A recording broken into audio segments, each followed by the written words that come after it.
और एक बड़ी खबर आप तक पहुंचाते हैं। कच्चा चिट्ठा में यूक्रेन युद्ध को लेकर ये बड़ी खबर है। सऊदी अरब में रूस और अमेरिका के विदेश मंत्रियों की बैठक हुई है। 4.5 घंटे तक ये बैठक लगभग यहां पर चली, लेकिन इस बैठक से दूर किए गए व्लादिमीर ज़ेलेंस्की बहुत ज्यादा गुस्से में हैं और यूएई के बाद उन्होंने तुर्की का दौरा भी किया।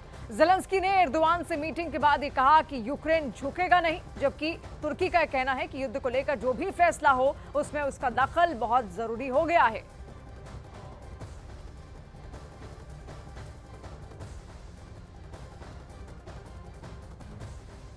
लेकिन पुतिन के युद्ध के खौफ से अब पूरा यूरोप रोने लगा है। पुतिन और ट्रंप के बीच हुई सेटिंग ने फ्रांस, ब्रिटेन और जर्मनी को बेचैन कर दिया है। अब सब मानने लगे हैं कि डोनाल्ड ट्रंप एक तरफा फैसला लेकर पुतिन को फायदा पहुंचा रहे हैं, जबकि यूक्रेन के सामने अब रोने के अलावा कोई रास्ता नहीं बचा।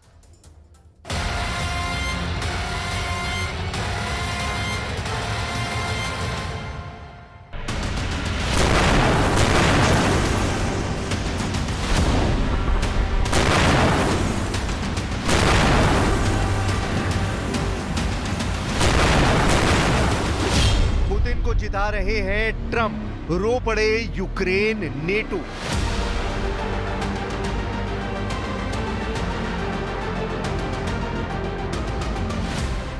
राष्ट्रपति डोनाल्ड ट्रंप और राष्ट्रपति व्लादिमीर पुतिन शांति वार्ता को तैयार हो चुके हैं। सऊदी अरब में इस वक्त जोर शोर से तैयारी चल रही है, लेकिन वहीं दूसरी तरफ जर्मनी से लेकर फ्रांस तक नेटो देशों में कोहराम मचा हुआ है। पश्चिमी और रूसी मीडिया के दावों के मुताबिक ट्रंप की शांति वार्ता के चक्कर में नेटो खुद को पुतिन के रूस का गुलाम समझने लगा है। पहली बार नेटो को एहसास हुआ है कि एक अकेले रूस ने न सिर्फ यूक्रेन पर पूरी तरह से कब्जा करने का प्लान बना लिया है, बल्कि यूरोप और पश्चिमी देशों पर बड़े हमले की तैयारी कर ली है। हालात ये है कि जर्मनी के म्यूनिक में नेटो और यूरोपीय देशों के नेता ट्रंप और पुतिन की वार्ता को लेकर इतने ज्यादा घबरा गए हैं कि वो मंच पर ही रोने लगे हैं। आप पुतिन की ताकत और दिलेरी का इसी से अंदाजा लगा सकते हैं कि ट्रंप खुलेआम ऐलान कर रहे हैं कि रूस बहुत शक्तिशाली देश है, जिसे जंग में हराना लगभग नामुमकिन है। शायद यही वजह है कि पुतिन वार्ता के साथ साथ यूक्रेन पर बेतहाशा हमले तेज करते जा रहे हैं। पिछले एक हफ्ते में ही रूसी सेना ने यूक्रेन के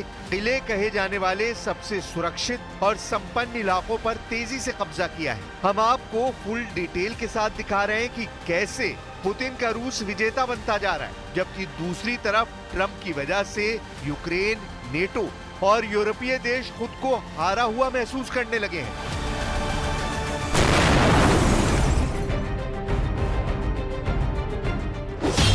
जर्मनी से पेरिस तक कोहराम, जंग के बाजीगर निकले पुतिन।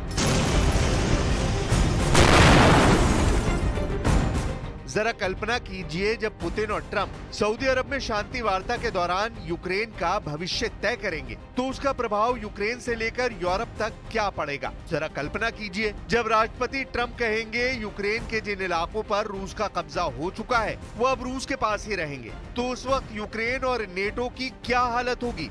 जरा जर्मनी से आए इस वीडियो को देखिए, जिसमें फ्रांस, जर्मनी, इटली, ब्रिटेन के नेता पुतिन और ट्रंप की शांति वार्ता को लेकर गहरे सदमे में लग रहे हैं। हालात ये है कि एक यूरोपियन यूनियन के नेता पुतिन और ट्रंप की यूक्रेन चाल से इतने ज्यादा घबरा चुके हैं कि वो नेटो देशों के नेताओं के सामने ही खून के आंसू रो रहे हैं।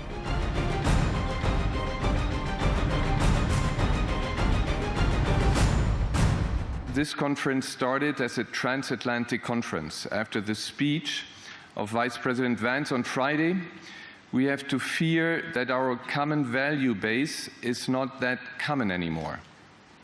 I'm very grateful to all those European politicians that spoke out and reaffirmed the values and principles that they are defending.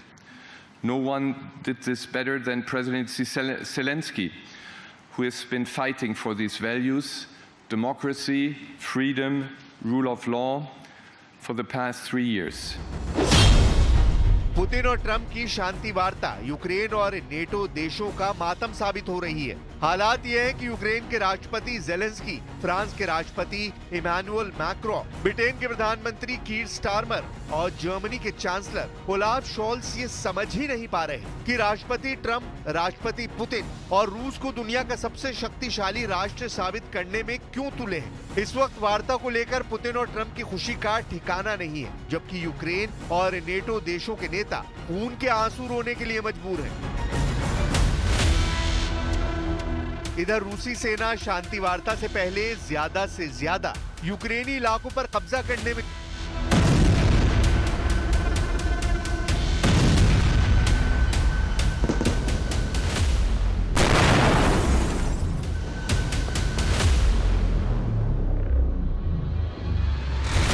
दावा किया गया है कि रूस ने अब तक 22% से ज्यादा इलाकों पर कब्जा कर लिया है और इस वक्त रूसी सेना 25% इलाके पर तेजी से कब्जा करने में जुटी है। जानकारों का दावा है कि पुतिन सऊदी अरब में वार्ता से पहले यूक्रेन के बहुत बड़े इलाके पर कब्जा चाहते हैं। खासतौर से यूक्रेन के किले कहे जाने वाले इलाकों पर रूसी सेना इस वक्त चौतरफा हमला कर रही है।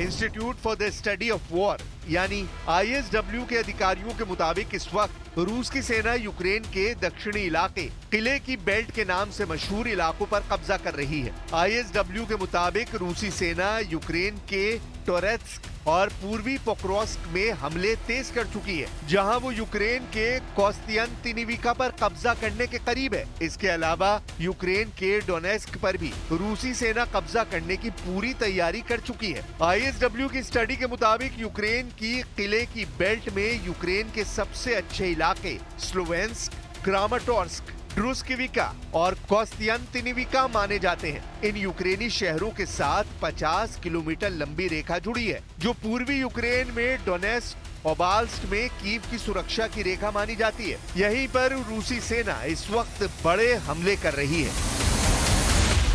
We're moving along. We're trying to get a peace with Russia, Ukraine, and we're working very hard on it. I think he wants to stop fighting. They have a big, powerful machine. You understand that. वार्ता से बाहर Ukraine, Putin Trump का double game. जब से Trump राष्ट्रपति बने उसके बाद से पुतिन के रूस को यूक्रेन युद्ध में जमीनी और रणनीतिक तौर पर जबरदस्त फायदा मिला है। यही वजह है कि जर्मनी के म्यूनिक में नेटो देशों के नेता हैरान हैं कि ट्रंप ऐसे फैसले क्यों कर रहे हैं जिससे रूस को फायदा हो रहा है और यूक्रेन, यूरोप और नेटो को जबरदस्त नुकसान हो रहा है। Germany, France, Britain, Italy, Poland, Finland और नेटो से जुड़े बाल्टिक देश यही समझ नहीं पा रहे कि राष्ट्रपति ट्रंप क्या नेटो को धोखा दे रहे हैं। हम आपको एक अमेरिकी अधिकारी का बयान दिखा रहे हैं जिसमें कयास लगाते हुए ये दावा किया गया था कि राष्ट्रपति ट्रंप अमेरिका को नेटो से बाहर निकालने जा रहे हैं।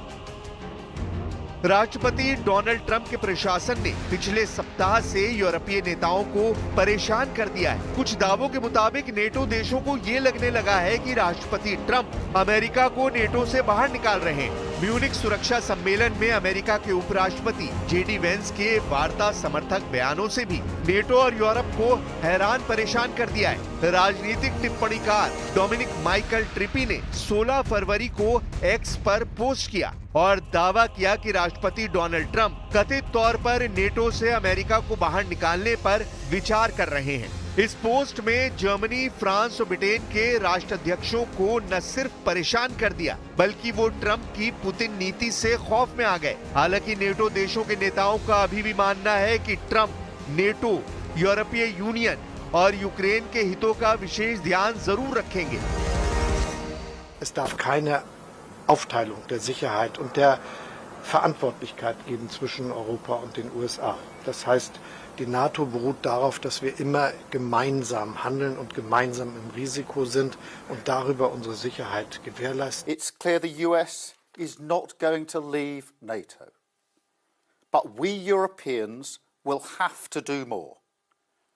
The issue of burden sharing is not new, but it is now pressing.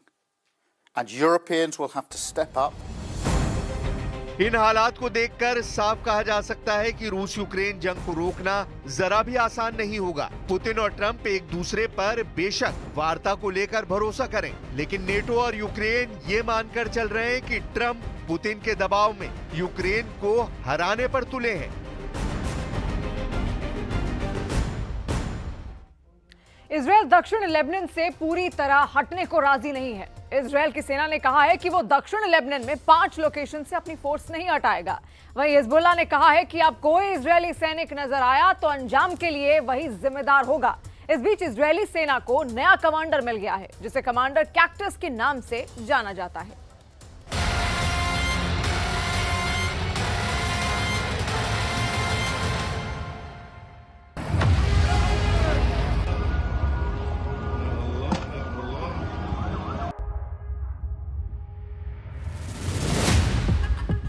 Lebanon में कार में धमाका हुआ और अंदर बैठा शख्स मारा गया। तस्वीरें ऐसी हैं जिसे दिखाना मुनासिब नहीं। यह हमास के बहुत ही बड़े कमांडर का एनकाउंटर है जो इजराइल ने लेबनान में किया है। कौन मारा गया? नाम मोहम्मद शाहीन, काम लेबनान में हमास का कमांडर। अटैक कहां हुआ? लेबनान का सैदा शहर। अटैक किसने किया? इजराइल की खुफिया एजेंसी शिन बेत। अटैक कैसे हुआ? ड्रोन से कार पर अटैक और हमास कमांडर खत्म। लेबनान में यह हमला इजराइल के बहुत ही आक्रामक युद्ध का सिग्नल है। इसकी सबसे बड़ी वजह समझ लीजिए, क्योंकि इजराइल ने एक बार से अपने 2 बड़े दुश्मनों हमास और हिजबुल्लाह पर एक साथ हमला किया है। हमला हुआ लेबनान में, लेकिन टारगेट पर रहा हमास कमांडर, यानी जमीन हिजबुल्लाह की, और मारा गया याहिया सिनवार का लेफ्टिनेंट जो लेबनान में हमास को कंट्रोल कर रहा था। यानी वार 1 और टारगेट 2। कह सकते हैं कि बेंयामिन नेतन्याहू ने एक हमले से हमास और हिजबुल्लाह दोनों को बहुत बड़ा मैसेज दे दिया है। मैसेज यह है कि सीजफायर कैसा भी हो, जमीन कोई भी हो, इजराइल के दुश्मन सुरक्षित नहीं रहेंगे।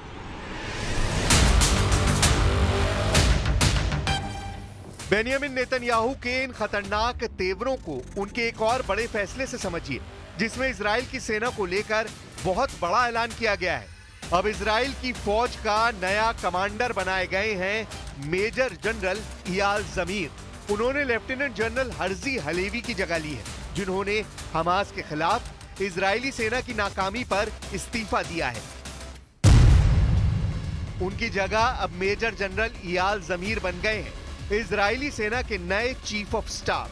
59 साल के जनरल इयाल जमीर एक टैंक कमांडर रहे हैं। इयाल जमीर नेतन्याहू के करीबी हैं। वो 2012 से 2015 तक नेतन्याहू के मिलिट्री सचिव रह चुके हैं। ברור לכולם שאנחנו עומדים בפני הזדמנויות להשיג ניצחונות שלא חלמנו עליהם. ואני מצפה מאייל זמיר שבמהלך שירותו, אולי אפילו במהלך הזמן הקרוב, אנחנו נשיג את כל ההישגים הכבירים הללו שמשנים לא רק את מצבה של ישראל. नए कमांडर के साथ नेतन्याहू अपने अरब वर्ल्ड वाले मिशन को पूरा करना चाहते हैं। जनरल इयाल जमीर का ग्राउंड पर खौफ बहुत ज्यादा है। जनरल जमीर इजराइल के बहुत ही खतरनाक कमांडर माने जाते हैं और उनके सामने इस वक्त हमास को रोकने के साथ साथ हिजबुल्लाह को भी जड़ से खत्म करना बड़ा चैलेंज है, लेकिन यह आसान नहीं होगा। दक्षिण लेबनान के फ्रंट पर क्या हो रहा है उसका ट्रेलर भी देख लीजिए। इस वक्त इजराइल हिजबुल्लाह के गढ़ दक्षिण लेबनान में बहुत ज्यादा एक्टिव है। देखिए धमाका नंबर 1,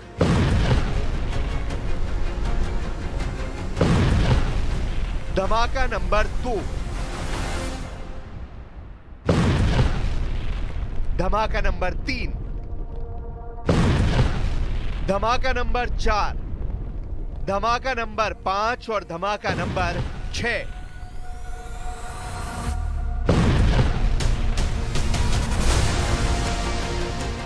इन धमाकों के साथ इजराइल ने नए युद्ध की गारंटी दे दी है। इन धमाकों के साथ इजराइल ने बता दिया है कि नईम कासिम का भी वही हाल होगा जो हसन नसरल्लाह का हुआ। दक्षिण लेबनान में इजराइल का ऑपरेशन सफाया जारी है। ऑपरेशन सफाया यानी अब हिजबुल्लाह और इजराइल का सीज फायर, डबल फायर उगल रहा है। जनरल जमीर को कमान देने के बहुत बड़े मायने हैं। वो एक टैंक कमांडर रहे हैं। जनरल जमीर को 2018 और 2022 में भी इजरायली सेना का चीफ ऑफ स्टाफ बनाने के बारे में सोचा गया था। हमास से युद्ध शुरू होने के बाद जनरल जमीर को रक्षा मंत्रालय में महानिदेशक का ओहदा दिया गया। अब उनको वॉर जोन में उतारा गया है। इस वक्त लेबनान और गजा दोनों वॉर जोन को लेकर इजराइल बहुत ज्यादा पसोपेश में है। हमास के खिलाफ उसका युद्ध किसी भी वक्त शुरू हो सकता है और यही हाल हिजबुल्लाह वाले लेबनान के फ्रंट पर है। अमेरिका डिप्लोमेसी के जरिए हिजबुल्लाह से निपटना चाहता है। मॉर्गन ऑर्टेगस लेबनान में डोनाल्ड ट्रंप की प्रतिनिधि के तौर पर भेजी गई, लेकिन अब उन्होंने हिजबुल्लाह को बहुत ही बुरी तरह धमका दिया है। Well, I'm certainly not afraid of Hezbollah. And I'm not afraid of them because they've been defeated militarily. And we have set clear red lines from the United States that they won't be able to terrorize the Lebanese people, and that includes by being a part of the government. Lebanon में Hezbollah और Hamas दोनों के खिलाफ Israel की जो आग फैल रही है, उसमें डोनाल्ड ट्रंप और बेंयामिन नेतन्याहू की सीक्रेट मीटिंग का बहुत बड़ा हाथ है। इसी मीटिंग के बाद ट्रंप ने मॉर्गन ऑर्टेगस को लेबनान भेजा और अब मॉर्गन को हिजबुल्लाह किलर कहा जाने लगा है। सबसे बड़ी बात यह है कि अब हिजबुल्लाह की लीडरशिप तहस नहस हो चुकी है। हसन नसरल्लाह के मारे जाने के बाद नईम कासिम नया कमांडर है, लेकिन मॉर्गन ऑर्टेगस ने नईम कासिम के लिए लाल रेखा खींच दी है और यही रेड लाइन बनाने वाली मॉर्गन अब हिजबुल्लाह के खिलाफ किलिंग मशीन बनने के लिए तैयार है। ट्रंप की हिजबुल्लाह किलर ने हिजबुल्लाह के मास्टर कहे जाने वाले देश ईरान को बड़ी वार्निंग दे दी है। That, of course, starts with the pressure that President Trump is now placing on the Islamic Republic of Iran so that they can no longer fund their terror proxies through the region. And we will be working again to make sure that the Islamic Republic of Iran doesn't achieve a nuclear weapon, and also that they are unable to inflict chaos and harm into this country and to so many other countries around the region, which they were allowed to do for decades.